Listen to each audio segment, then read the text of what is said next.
అదే RTV app వార్తల్ని క్షణాల్లో చదివే అవకాశం ఉంటుంది. ఒక న్యూస్ పేపర్, ఒక టెలివిజన్ ఛానల్ మీ చేతుల్లో ఎప్పుడూ ఉంటాయి.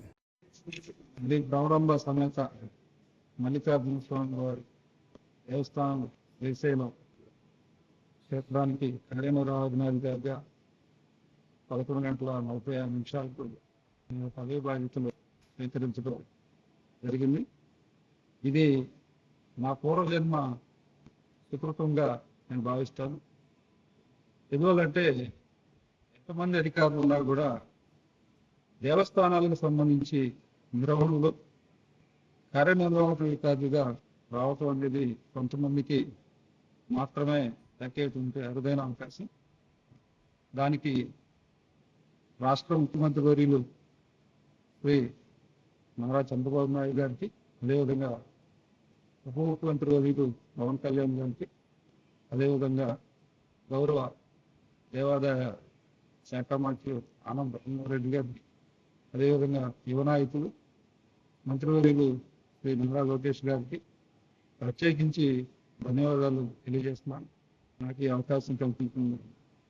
అదేవిధంగా గౌరవ ముఖ్యమంత్రి వర్యులు ఈ క్షేత్రాన్ని ఒక పక్క మౌలిక సదుపాయాల కల్పనలో కానీ, అదేవిధంగా దేశవ్యాప్తంగా ఉండేటువంటి యాత్రికులని ఇంకా ఎక్కువగా ఆకర్షించే క్రమం, అదేవిధంగా శ్రీశైలాన్ని పర్యాటక కేంద్రం అంటే పర్యాటకంలో కూడా టెంపుల్ పర్యాటకంగా తయారు చేసి ఇటీవలనే సీప్లేనైనటువంటి వినూత్నమైనటువంటి ఆలోచనతో ఉంది. అటు అమ్మవారు దేవస్థానం విజయవాడ నుండి ఇక్కడికి ఏర్పాటు చేయడం, అదేవిధంగా ఈ టెంపుల్ యొక్క మౌలిక సదుపాయాల కల్పనలో మాస్టర్ ప్లాన్ని భక్తుల యొక్క అవసరాలకి అనుగుణంగా అనేకమైనటువంటి ఆలోచనలు గౌరవ ముఖ్యమంత్రి వర్యులు చేస్తూ ఉన్నారు.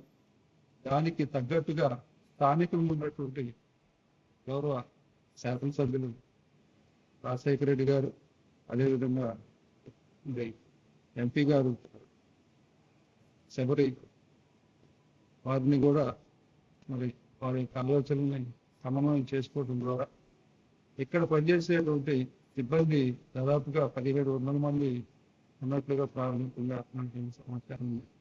వీరందరినీ సమన్వయం చేసుకుంటూ ఈ క్షేత్రం యొక్క మహిమ, అదేవిధంగా స్వామి అమ్మవారికి జరిగేటువంటి రోజువారీ కార్యక్రమాల నిర్వహణ, అదేవిధంగా సిబ్బంది ఎక్కడా కూడా మరి భక్తుల పట్ల అనుచితంగా ప్రవర్తించడం కానీ, వారిని కోపతాపాలకు గురి చేసేటువంటి అవకాశం కానీ కల్పించకుండా చూడాల్సినటువంటి బాధ్యత మనకు. వీటన్నిటిని సమన్వయం చేసుకొని క్షేత్రం యొక్క నిర్వహణలో అన్ని విషయాలను ఆకలింపు చేసుకోవడం ద్వారా గౌరవ ముఖ్యమంత్రి వర్యులు నాకు ఏదైతే ఈ బాధ్యతను అప్పగించారో ఆ విధి నిర్వహణలో మరి పూర్తి స్థాయిలో నా శక్తి సామర్థ్యాలను, అదేవిధంగా ఉద్యోగ నిర్వహణలో నాకు వినియోగించే అనుభవాన్ని రెండింటిని కూడా సమన్వయం చేసుకొని ముందుకెళ్తానని చెప్పేసి మీ అందరికీ తెలియదు. మరిన్ని వీడియోస్ కోసం ఛానల్ ని సబ్స్క్రైబ్ చేయండి. లేటెస్ట్ అప్డేట్స్ కోసం వాట్సాప్ ఛానల్ ని ఫాలో చేయండి. అండ్ లింక్ డిస్క్రిప్షన్ లో ఉంది.